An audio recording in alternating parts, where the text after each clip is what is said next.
Bom dia, queridos irmãos. Hoje nós vamos ter a aula de número 10, porque pertencemos a uma igreja cristã. Que Deus esteja nos abençoando, o Espírito Santo nos dando sabedoria, discernimento para entender um pouco mais desta aula.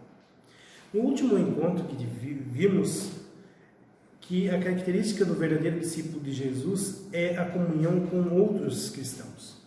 Hoje vamos ver então 4 motivos pelos quais devemos procurar o convívio comunitário de uma igreja. Por que precisamos ouvir a palavra de Deus e ensino a respeito dela? Em sua carta aos Romanos capítulo 10, versículo 17, o apóstolo Paulo escreve: a fé vem pela pregação e a pregação pela palavra de Cristo. Portanto, é impossível ter fé sem ouvir a palavra de Deus.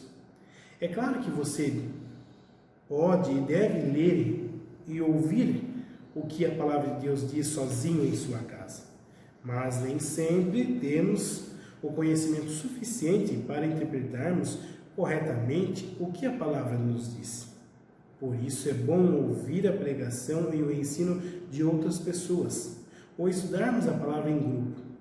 Uma das funções do culto é alimentar bem a comunidade com a pregação da palavra de Deus, a fim de que cresçam na fé e tornem-se praticantes da palavra em suas vidas. Semanalmente, o pregador e outros líderes bem preparados ensinam a palavra de Deus com a finalidade de orientar a comunidade acerca da luta contra o pecado e que há no mundo e em cada pessoa, para que individualmente, como igreja, possamos ser testemunhas de Jesus e levar mais pessoas à salvação. Só sendo preenchidos diariamente pela palavra de Deus, podemos vencer as tentações e dar um bom testemunho da nossa fé em Cristo. Há também muitas promessas as quais preciso conhecer, para delas aprimorar, como a que está em João, capítulo 5, versículo 24.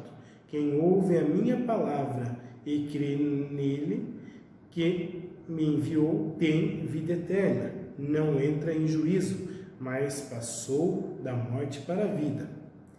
Quem se fortalece na palavra vence as tentações e anda no caminho de Deus.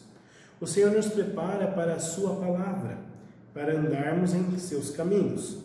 Nós precisamos de sua força e poder em nossas vidas.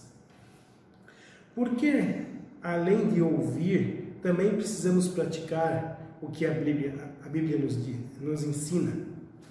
Ouvir e praticar a palavra de Deus é firme alicerce de uma vida com Deus, conforme a parábola do construtor de uma casa, que lemos em Mateus capítulo 7, versículos 24 a 25.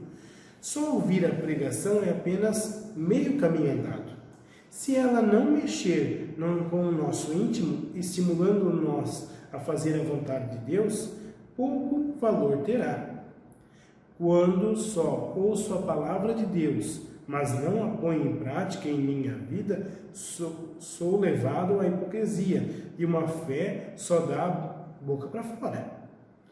Além disso, ao desobedecer a palavra de Deus, acabo enganando pelo diabo e faço o que o mal para mim e para os outros.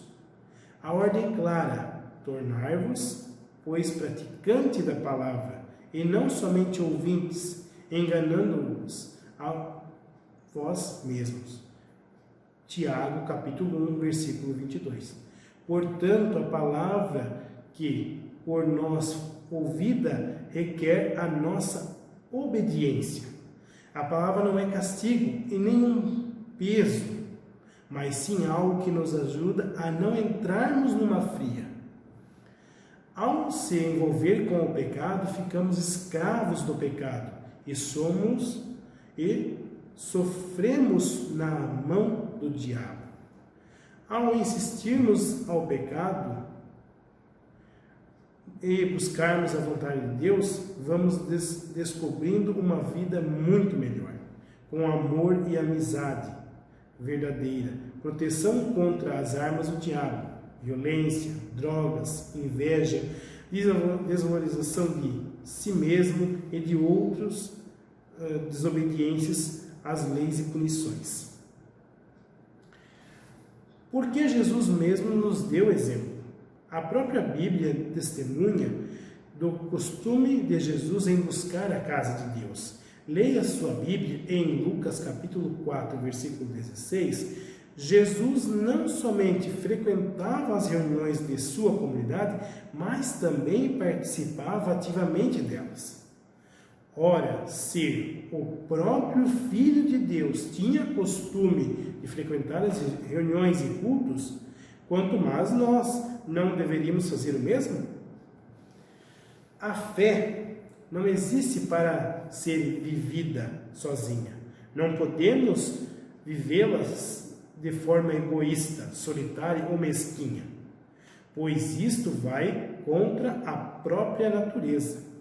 Quando Jesus subiu ao céu, os discípulos permaneceram unidos, louvando, adorando a Deus e pregando o Evangelho em todos os lugares.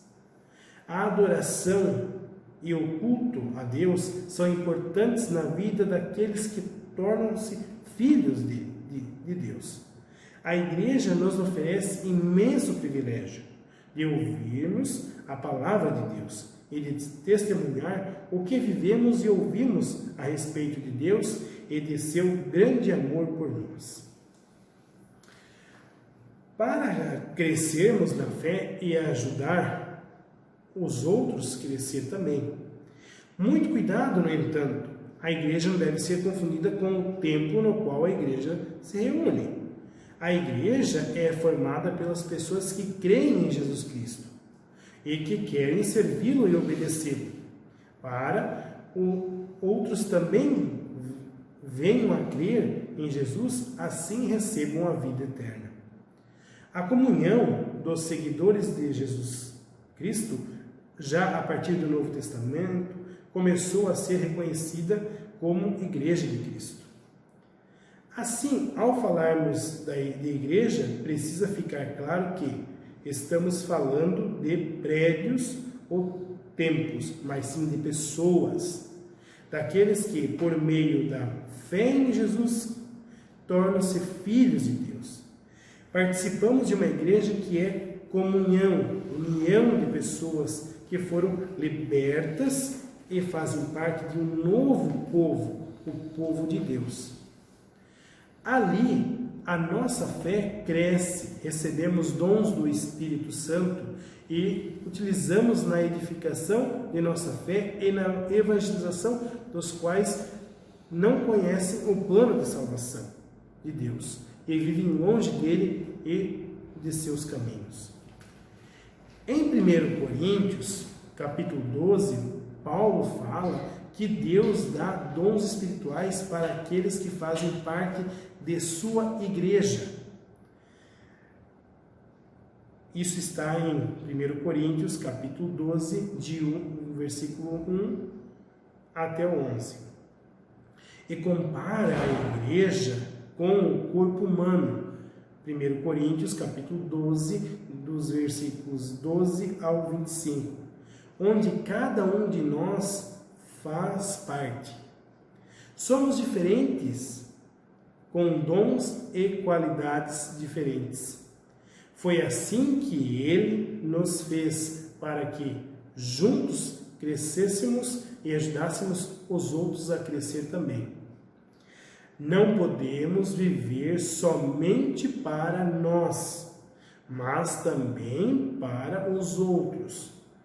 Deus nos fez assim, e quando vivemos assim, crescemos e somos felizes.